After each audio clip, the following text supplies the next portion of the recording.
Welcome to the Encore Audio Archives YouTube channel. I'm Taper Dave, and this is my channel. I've uploaded hundreds of talks here that I've recorded at meetings in West LA, and I've also recorded conventions starting in 2013. I've got a bunch of those up. And Walt and Mary Murray, the original owners of Encore Audio Archives, started the company in the 80s, and Walt recorded Joe and Charlie's and a bunch of stuff down in Vista, California. My sobriety date is June 20th of 1994.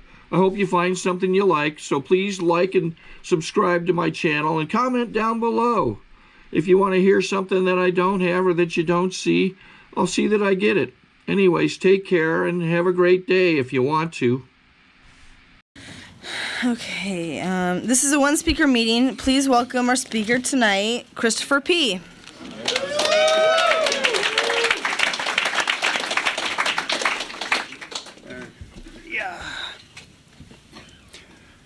I'm Christopher, an alcoholic. Thank you, Dave.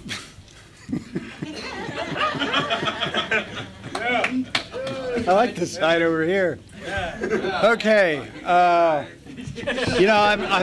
I'm very happy to be here tonight. Thank you, Dave, for asking me to be here. I was feeling tired earlier. I've come into this room and I feel just great. I just feel good. I like Alcoholics Anonymous, and I think that's probably a good thing to start with. When I came here, it wasn't that I didn't like Alcoholics Anonymous. I didn't know what to expect. I was out of ideas, and I was here because it was the last idea on the page. Last week, I was back east with my family, and we were in Washington, D.C. at one point, and I spent a few years in Washington, and at one point, I was getting arrested about twice a week and for drunk and disorderly in Washington, and spending 4 hours and $10 to get out of jail. It was a pretty good deal. I was going out with a girl that would actually pay the $10 and wait the 4 hours. For me, it was just kind of a built-in timeout. I was running around with a guy named Crazy Peter. Peter was so good at being crazy that he wasn't getting arrested like I was. And yet he was far crazier than I'd ever be. Once I was told by a friend of mine who owned one of the bars that I lived in that some of the bar owners had been having lunch, and they said that the scenario they hoped didn't take place was that Peter and Christopher and Bruce all had a bad night together. And I thought, well, now wait a second, Bruce and Peter are crazy. What am I doing in that group? And I thought, on the other hand, I felt kind of pleased that I would have such elite company. On the other hand, sometimes when the crazy people say you're crazy, it's almost too much. And now to elaborate a bit on being crazy. I was discharged against medical advice when I was 17 from a mental hospital that I'd been put into because I had decided this world was too much, and there was just simply no way of wearing enough time away to live here. So I tried to kill myself. It was a natural consequence of being a teenager, I suppose, a drunken teenager. I had been hanging out in a bar called The Losers in New York. I didn't consider this lower companions. They had Billie Holiday on the jukebox. I would drink shots and beers, and the window was only about ankle level. But you could see couples go by the proximity of their legs. I would take off my dark glasses in the depth of the night, have another shot, listen to Billie Holiday, and think, everybody's got somebody but me. I was 16.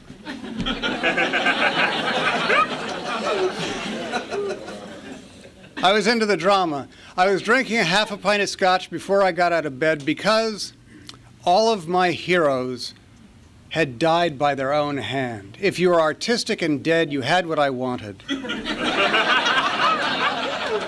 And it seemed that drinking was a large part of that lifestyle, and drinking been a large part of everything to do with being adult since I was a kid. I watched my parents, and my parents did everything around drinking. My father had cute names for it, you know. He would ask my wife, my wife, well, there's a terrible thing to say. Yes, he would ask my mother.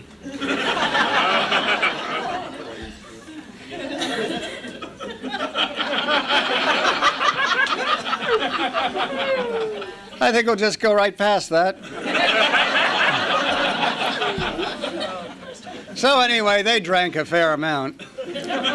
My mother, unfortunately, tried to keep up with my father, and she just didn't have the constitution for it, and she wound up in a series of hospitals. And the last one she was in, they introduced her to Alcoholics Anonymous. And that was probably when I was about 25 or so. And I didn't know that at the time. I was busy being arrested and taken away in straitjackets and stuff like that, because I knew that 4 to 6 times a year I would go to the nether reaches of sanity, and consequently people would want to lock you up when you do stuff like that. And I knew if it happened last night, it was a guarantee it wasn't going to happen tonight. Because if you look at the odds, 4 to 6 times a year, if it happened last night, what are the odds it's going to happen 2 nights in a row? Well, here's my cunning, baffling thinking. That was, regardless of what I was arrested for, that was kind of the way I thought about it. And when they told me that alcohol was an allergy of the body, they then explained to me that if you eat strawberries and you break out in a rash, the rash is a manifestation of the allergy to strawberries, okay? With alcohol, the manifestation of the allergy is you put the stuff in your system, the allergy kicks in, you have to keep putting the stuff in your system. This is a whether you want to or not. It's been taken out of your hands. And I was asked if this explained anything to me that had not been understandable to me before. And I thought of one particular day when by 6 in the afternoon, I'd been drinking all day and I felt filled up to the back of my throat with liquid. I didn't even want to swallow my own spit. I was tired of swallowing. I was just tired of swallowing. And I stayed in the bars until they closed at 2. Another 8 hours of drinking. When they talked to me about this allergy, once the craving is set into motion, the only thing that will salve that craving is continuing to put more alcohol in. It made sense to me. I mean, I thought of times when alcohol didn't make me throw up, but sometimes I would make myself throw up because I was ahead of myself. You know, I was just a little too fucked up too early in the evening. And I thought, we're just going to empty the container half a pint. And then go back to it. The other thing they said was, if you don't have any alcohol in your system, there's the obsession of the mind, which is to create the circumstances wherein the only reasonable thing to do is have a drink. Now, I can't emphasize enough, the only reasonable thing to do is to have a drink. And I remember distinctly when I lived in New York, I never was very good at paying bills. I much prefer to have the money in my right front pocket than somewhere in the mail. But I came back to my apartment one night and it was just blisteringly hot in the middle of the summer. And I flip on the light switch and nothing happens. The air conditioner's off, it's hot, it's stuffy, it's miserable in there. The electricity's off. And then it dawns on me. Those bastards cut off my electricity. Didn't they owe me a phone call first? Didn't they owe me a chance to at least show up and give them a bad check for it? Gain some time? I got really incensed, so I went to the phone to tell them about this. Of course, the phone wasn't working either. Hadn't paid them either. Well, in a state like that, the only reasonable thing to do is to go around the corner to the bar where, first of all, there's air conditioning, and B, there's something to take the heat off. There's something to give your mind some rest from this incessant nonsense of how the world works against me. And that's what I would do. And that's what I would do. I would create the circumstances where the only reasonable thing to do was to drink. I quit drinking for a year when I was 25. I was having my hand put in a cast, and the doctor said, suppose you killed someone last night. And I thought, whoa, where are we here? And he said, Suppose you wake up in jail today for having killed somebody last night, and then suppose you didn't do it. But you don't know what you did do or didn't do, and you can't defend yourself. Well, it wasn't really an impossibility that would be the case, because I went everywhere with 3 knives strapped to my body.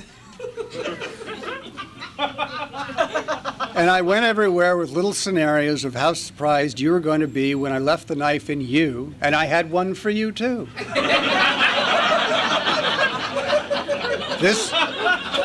I walked around New York City, and this was my entertainment.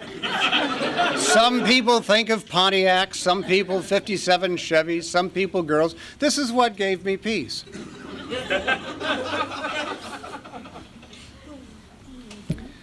I was walking down Broadway with a friend of mine one time, an ex-Marine named John.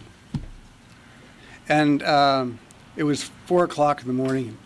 3 guys are walking towards us, and one of them mutters something, and they walk past us, and John stops. And he was 6'4". He was a big guy. And he said, "Yeah, we're going to have to do something here." And I thought, oh, grand. So I put my hand on one of my weapons and thought, you can't run now. You gotta stay here for it. And somehow the guy that said something, the 2 guys that were with him, talked him into continuing walking with his mouth shut. Now, oftentimes I was that guy, but in this case it was somebody else. And John and I continue on our way, and John mutters to me, "The worst insults you ever hear are the ones you don't quite hear."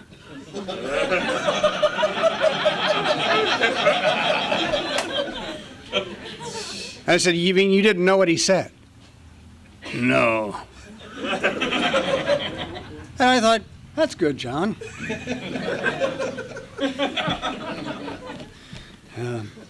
So, my drinking career was a fool's errand.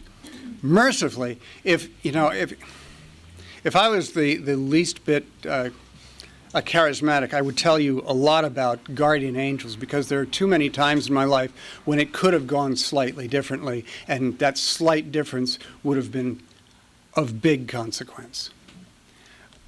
I wrecked lots of cars, and I did a lot of near damage, and oftentimes got myself into bad scrapes, but something always seemed to just move me a little out of the way. And I don't know how that works or why that works.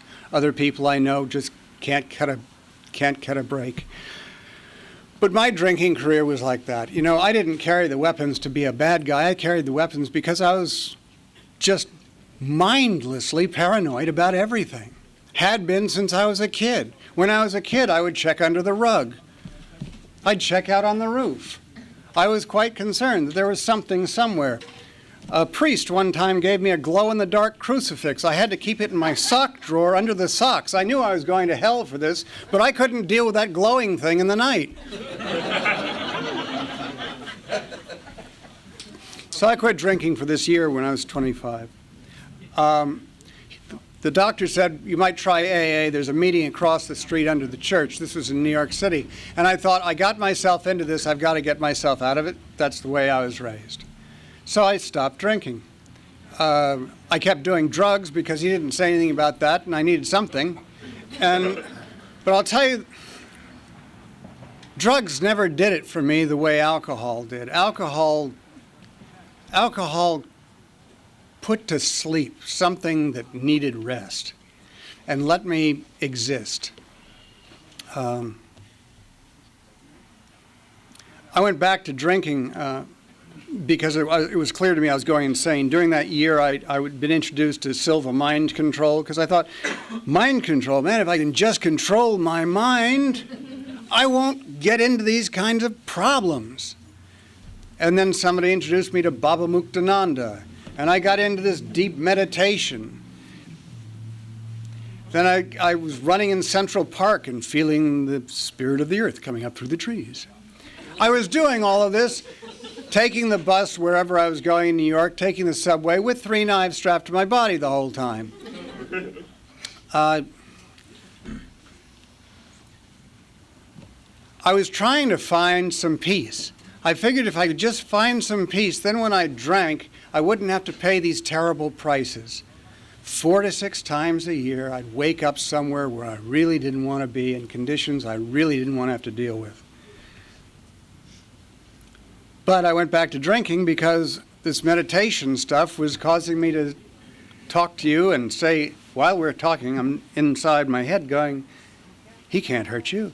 We're just in here. We're deep in here. He doesn't even know what's going on in here. We're just talking out here. He did it.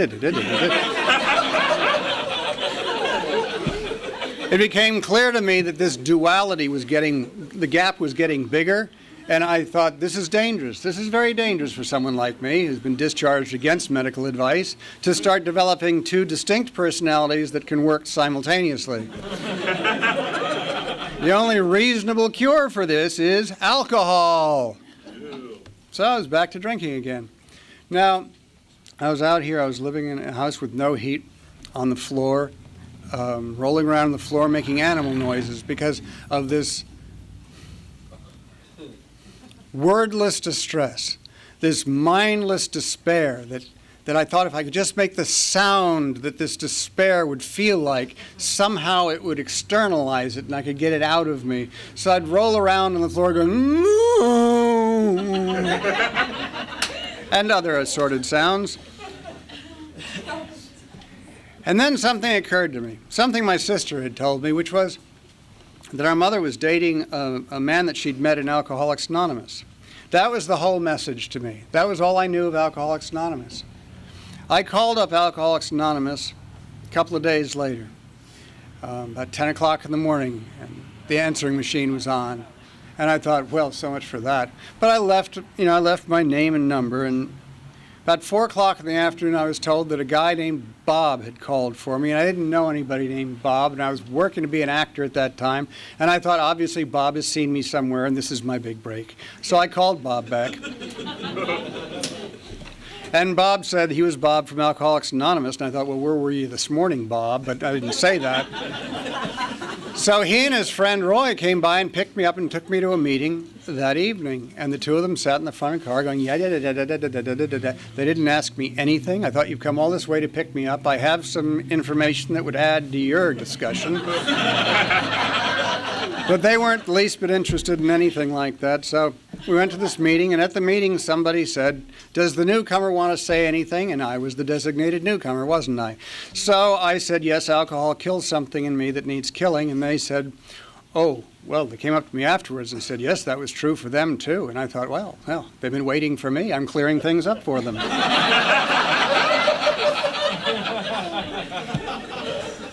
So I went to 1 or 2 meetings a week and smoked dope in between because nobody said anything about that. And I heard them talk about feeling better than and less than simultaneously, and that got my attention because I had had that as a conscious thought. And I never heard anybody say that. And it was clear to me that I was the only person that had ever thought that because nobody had ever said it before. So it was clear to me they'd been sitting around outside where I lived watching me think. I found that to be a little spooky, but they seemed to talk about it with such freedom and ease and familiarity that I came to believe that they may actually have had it independently of me. And I liked that. I liked that you talked about your experience here. You didn't talk about what you'd read about in books. You didn't talk about, well, the theory is for a depressed person that you do this, that, and the other thing. Well, alcohol is a depressant, and you're all that horseshit. I'd been in and out of mental hospitals, and I'd heard the very best horseshit they could muster. And it just was nonsense. It's just nonsense. They talk about the mirror, talking about the mirror, talking about the mirror, as if that's some kind of reality that's going to do me any good. Here, you just simply stand up, you tell me your experience. If it means anything to me, I can talk to you about it. What did you do about that? And you tell me what you did about that. Now, I don't have to do that. And if I do that, I might have a different experience. But you give me away based on something that's actually happened in this world, rather than thoughts about how it might happen. And that meant a lot to me. They also said you don't have to do it anymore. And for me, that was huge, because being crazy was my big ticket item. Being crazy meant that people would stay away from me. And I wanted that. I didn't want close personal relationships. I wanted you over there, because when you're over there, I don't have to worry that you're going to find out that there's nothing going on in here. And I can make up what you're thinking about me. And that can be quite excellent. And I never have to talk to you about it to challenge that either.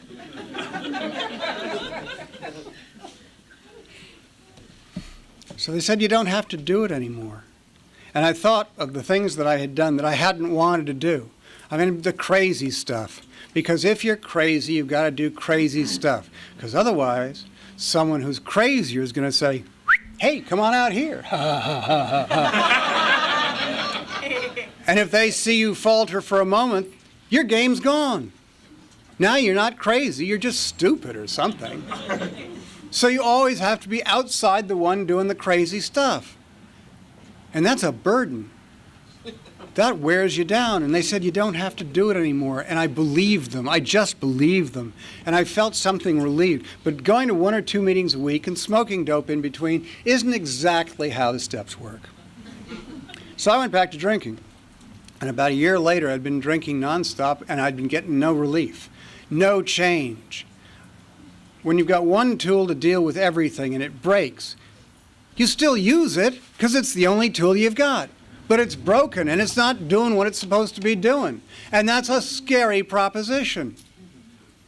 And I got back to the place where I was living, and I thought if I had a gun in there, I wouldn't even bother to take the keys out of the door. I'd just go in, pull the trigger. I'm tired. I'm just tired. I'm not tired of being depressed. I'm tired of the lack of change. I'm tired of the gray. It isn't the black, it's the gray, the endless gray. My imagination has nothing it can come up with anymore. I can't stay on the planet another day, drunk or sober. It's all gone. It's all gone. Now what do I do? And I had a meeting directory, and I looked up a meeting where I knew it was nearby a guy I knew had some drugs, because I figured I'll score some drugs after the meeting and take some of the heat off at least. And I ran across a guy at that meeting I'd shot pool with at Barney's Beanery. And he said, you do anything else? And I said, well, I do some recreational drugs. And he said, you might as well give it all up now or you'll never know the difference. That was the proposition. That was the first promise of AA for me. The possibility of a difference. I was leaping for that difference. Like a drowning man for a piece of wood. I was leaping for any difference. I didn't care if it felt like being rolled over by a steamroller a little bit at a time. And the pain was excruciating. I didn't even care anymore. I didn't care what it was. You were the last door in the hallway before I went out the window at the end. I had no way of being here, drunk or sober. And he marked some meetings, and he said, why don't you go to 90 meetings in 90 days? And that was fine with me. And he said, if they ask you to do something, you just do it. And at that time, there were real cups and real ashtrays and real smoking.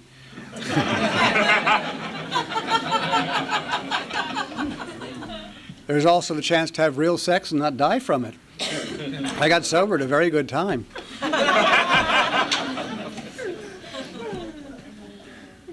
I went to meetings, and somewhere along the line, somebody said, if you're not doing anything else, you should be in a meeting. If you don't want to go to a meeting, you have to go to a meeting. And I remember particularly one Monday night, I was just sitting down. I lived in a room that was about 12 feet by 12 feet, and I had a television. I was just looking forward to lying down and watching Monday Night Football, that cultural event. I'd just taken my shoes off when the thought crossed my brain, this is good. I really didn't even feel like, and I couldn't even finish the sentence. I didn't even feel like going to a meeting was the rest of the sentence. I couldn't finish it even in the silence of my own brain, though there was very little of that. I had to put my shoes and socks on and go to a meeting. I did the things that you said because I had nothing else to do. It was clear to me my thinking mechanism was broken. And that was a great thing, because people would be standing up here and they'd be saying stuff that I knew for a fact was not true. And when they would say that stuff, I would put it up in this invisible shelf and say, when my thinking mechanism's working, I'll examine that again. And I have no idea what I put up there, because it was never necessary to take it down. Either my thinking mechanism still has yet to be fixed, or it just didn't matter. It allowed me to get through that moment. That moment. And there have been a lot of those moments. When I was first sober, I would look at my feet in my apartment and I would say, right here, I won't drink right here. And I would take one step and look at my feet and say, right here, I won't drink right here. And I would do this out loud, and I would make this way, my way across the room this way. It was the best I could do. It was what I did. Then I heard a guy at a meeting at Federal say that he stayed sober a lifetime at a time, and he scared me to death until he explained it. He said, I stay sober a lifetime at a time. And what I mean by that is this breath, this very breath. All of my past is in this breath, and all of my future is in this breath. I stay sober in this breath a lifetime at a time. And I thought, oh, I'm taking that home. That's good. I needed that, because anything more than a breath was too much. I couldn't stay sober a day at a time. I couldn't think of a day. It just was too much. I got a sponsor, because I'd heard about getting sponsors, and I didn't call him very much because I met some of the other people that he sponsored, and it was clear that he needed his time for them, and I'd look better by comparison if I didn't call him. And then I kind of didn't call him a lot, and that was that. I did run across him at a meeting one time at Brentwood, and I said, you know, I'm tired of going to meetings. And he said, well, there's a bar on the corner. Save me a stool, and I'll be down after the meeting. I said, no, Tony, I'm not talking about drinking. I'm just saying, you know, I'm tired of having to spend an hour and a half with people every day. And that was really the truth. An hour and a half with you guys was like my maximum.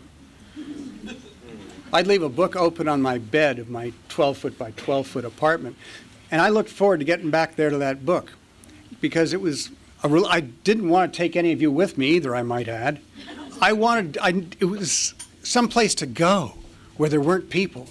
People were not a high priority for me. I grew up on a farm, sat on a bale of hay, and talked to cows after the farmers had left the barn. You could tell cows anything. They'd listen to it all and just go, mm. They had big brown eyes, and in the cold winter, their breath was warm, and it was good. You, on the other hand, weren't quite like that. For my first 6 months, I still kept carrying knives to meetings. But then later I heard that other people were carrying other things. Anyway. So he said, there's a bar on the corner, save me. So a third time I said, look, what I was thinking was, can't we just talk like human beings and have to AA everything?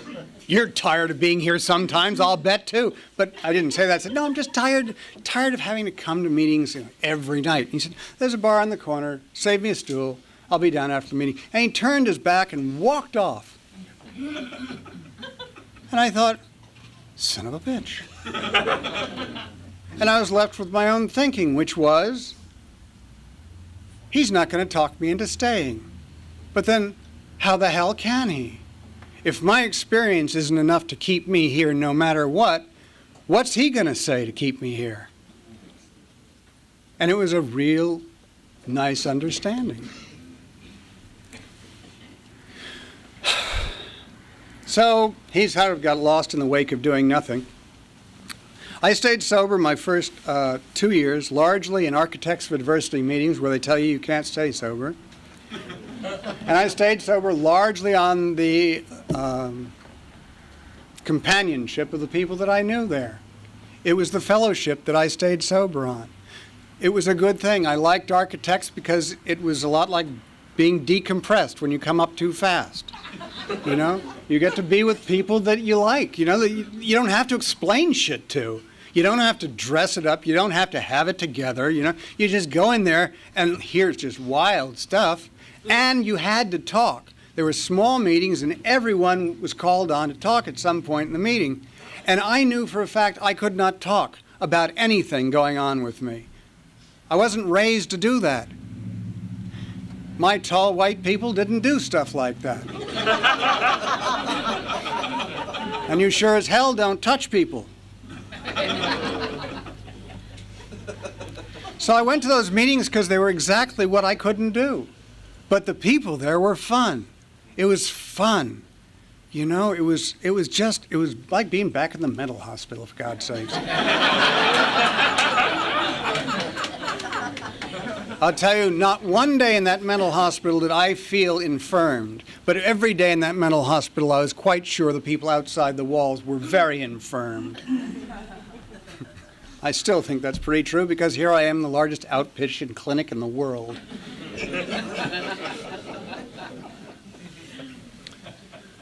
When I was 2 years sober, I was at a meeting, and there was a guy named Donald Madden leading the meeting, and he was cutting through people's bullshit. Not meanly, just with clarity. And I thought, I need to believe that the person that's my sponsor can do that with me. And I asked him to be my sponsor with a little help. And he said, if you want what I've got, you've got to do what I did to get it. And that seemed like a fair deal. I mean, how was he going to tell me how he got what he got by telling me that how you did it? It was a reasonable deal. It wasn't until years later I realized that some people don't think that's a reasonable deal. They want what you've got, and they want to get it any damn way they want. Well, you know, whatever, except it doesn't really work very well that way. And he said, I want you to get involved in Alcoholics Anonymous. You've been sober for 2 years. For God's sakes, it's time you started giving back. And he said, since people don't really want what you have one-to-one, you're going to have to go to H&I to give it away.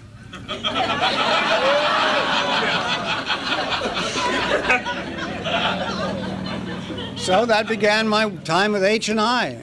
I had, you know, and when I was, a man named Dennis Bennett, who was head of H&I, he was 6 years sober, and he started a panel up at Sylmar Juvenile Hall, and he let me be a panel leader one Friday, I think it was, a week. And I was so proud, quietly proud, of having that responsibility, of having been thought worthy to have that responsibility. It was a big deal to me. When I was 3 years sober, I felt like I felt when I was brand new. I said to the guy next to me in Architects of Adversity, I feel like I felt when I was brand new. If I feel this way after 3 years, I might as well just drink again. And I was then thinking about seriously, I wasn't doing it for bravado or boasting. It was my plan.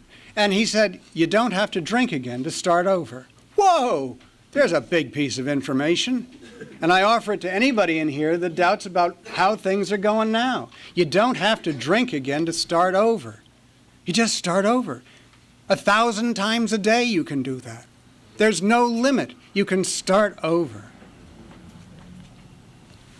When I was between 4 and 5, I went through a period of time for about 8 months where every day it took me half an hour in the morning just to get to zero, just to climb up out of the pit to neutral. And I was doing everything I was supposed to be doing. I was doing my panels. I was being of service. I was going to meetings. I was helping others. I was cleaning up. I was doing everything. Fred Ellis said, say the Our Father in morning and night. And Fred Ellis was as close to God as a person can get. He was just the nicest man, just an excellent human being. And he said, do this. I did that. And nothing was changing. Nothing was changing. And it was just grinding on. The time was grinding on and nothing was changing. And I was on my knees one day and I thought, what if there is no God? You know, what if we have all this stuff just to buoy our spirits?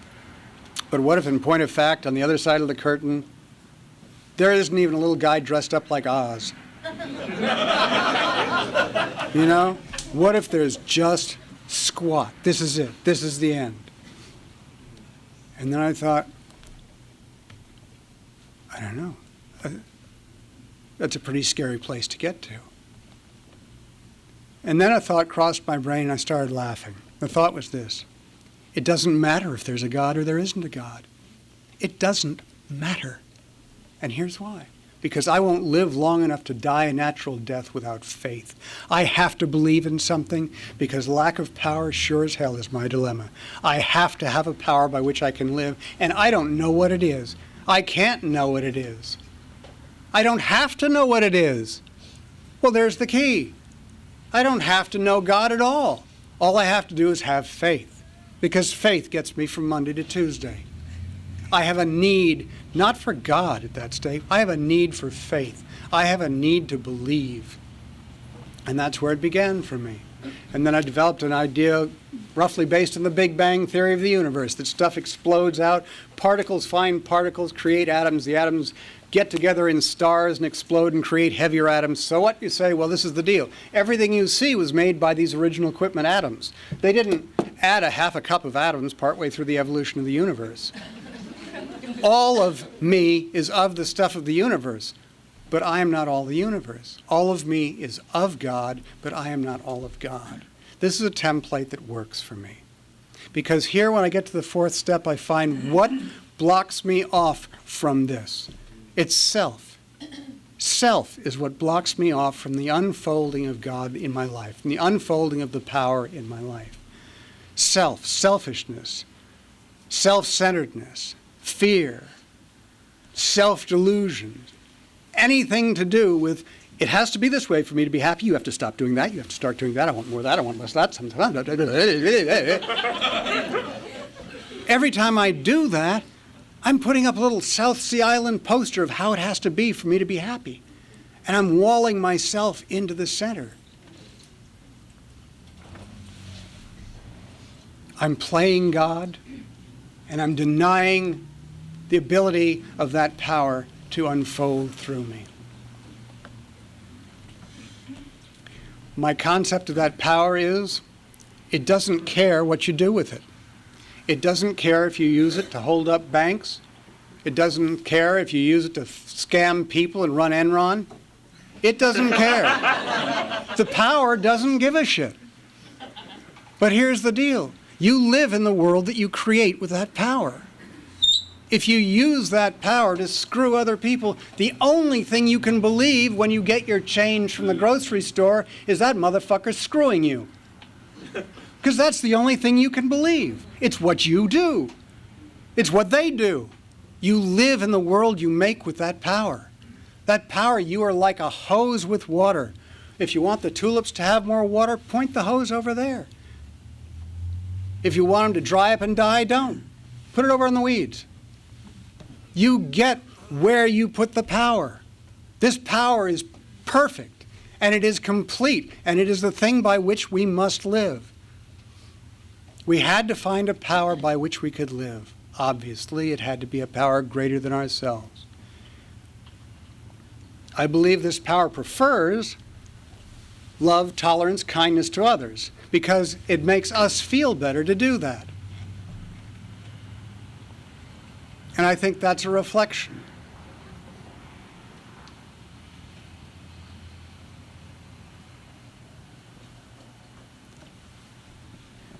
The way we are given to live here is so generous, and we are so fortunate that we get here bereft of better ideas, because the ideas here are perfect.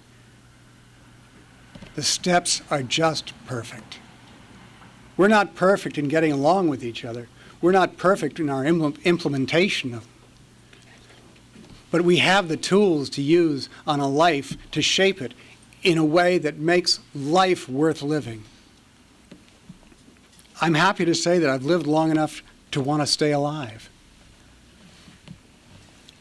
I've had a lot of people important to me die. I've been married and I'm still married.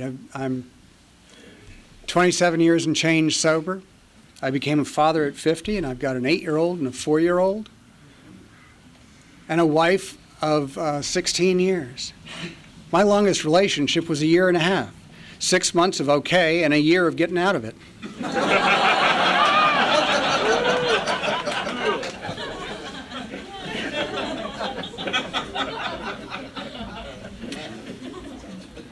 My father died December 28th, the day after I got out of the hospital, having been hit by a car on the 22nd when I was on my jolly motorcycle. Ho, ho, ho, Merry Christmas, motherfucker. Earlier in December, though, I went back to New Jersey, and I got to spend one night with him when he was in the hospital. I was able to sleep that night in the hospital. It was the last night I was there.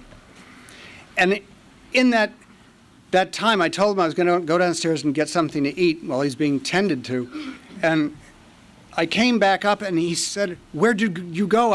I'm having a panic attack." Now, this is my father, who looks like whatever he is in England, Prince, whatever, Philip. He's an elegant man, a man of style, a man of grace. He never had a panic attack in his life, as far as I was concerned, as his son. And he said this, and he was truly locked in it somewhere. And I was able to sit down with him and say, just stay here with me. Just stay here with me. I've done the same thing. I didn't tell him. I've done the same thing with people that I sponsored in the middle of the night when they're having a panic attack. Just stay here with me. We get scared because we think scary thoughts. Think about the first time you danced with your wife and just stay here with me. And he was able to come through that. And I thought, we are given such powerful tools here to deal with other human beings. Things that people that aren't exposed to this necessity can never know. And yet, we can casually apply them to their world, and they can benefit so generously from it. As Blaine said, everything in my life, everything that's good, is a result of Alcoholics Anonymous. I'm blessed. I'm somewhat choked up. Thank you very much.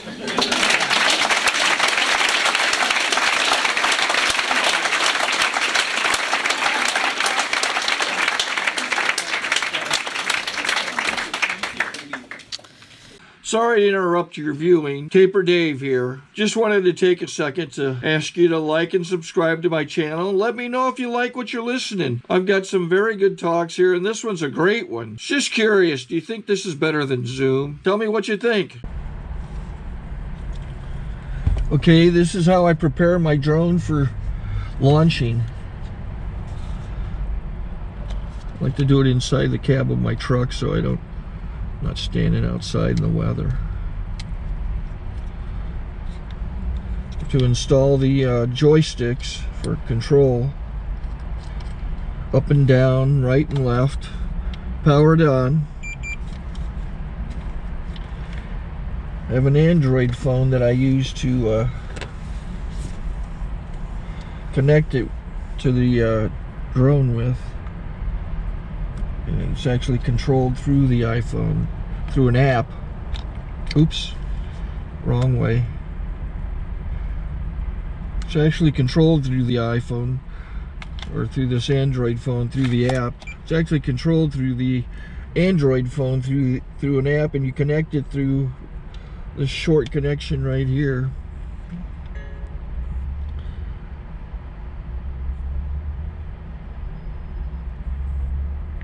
Remote control connected. Remote control's connected. So I pull out the drone.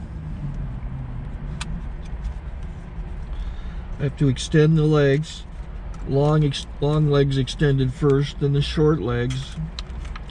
Remove the gimbal protector. Set that aside, then power it on one short burst, then one long burst. I lay it down. So I have to go to calibrate. So the drone's not connected yet. It shows you here as this drone gets disconnected, even though the remote's powered on. So the drone has to establish it's connected. So I go into the app to calibration mode. First I'll calibrate the remote controller. Start calibration. Out, in, oop, out, in, up, down, and then this little wheel is to control the gimbal. So it's calibrated. Go to gimbal calibration, start calibration, and then it calibrates the gimbal. I don't know if that shows up. The gimbal's moving all over the place. Changes, you can see it on the video. And I'm calibrated to take off. It's acquired 7 satellites at the moment. There are 26 satellites up in the sky, which it has to acquire before you can take off. So it's connected. It's got enough satellites. This is white. I can go to press this little arrow button, swipe right to take off, and it would start the motors if I slid this to the right, but I'll wait till I get outside. Don't want to do it inside.